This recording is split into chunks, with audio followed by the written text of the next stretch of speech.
মানুষের বুঝতে পারি না। এরপরে যে মানুষে তার আপসের মধ্যে মানুষের মধ্যে মিল মহব্বত রাখে না, তার রিশতার মধ্যে মিল মহব্বত রাখে না, মানুষের মধ্যে বুঝ রাখে কিনা রাখে, এই মানুষের লাগে বুঝতে পারি না।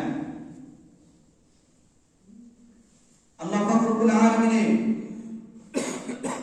এটা জিনিস থেকে আমরা আল্লাহ পাক রব্বুল আলামিনের উপরে ইবাদত করব আর এই রাতের মধ্যে বেশি বেশি করে ইবাদত করার তৌফিক দান করুন।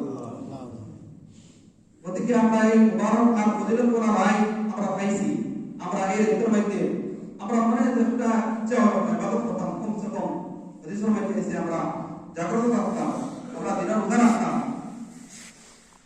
আর যদি আমরা উদাহরণ থাকিয়া ওখান থেকে যদি আমরা খবর করে যায় তাহলে এটা উদাহরণ দরকার নাই।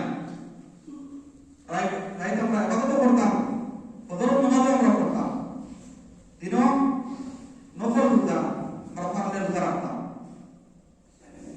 গতিকে আল্লাহ পাক রব্বুল আলামিন বেশি বেশি করে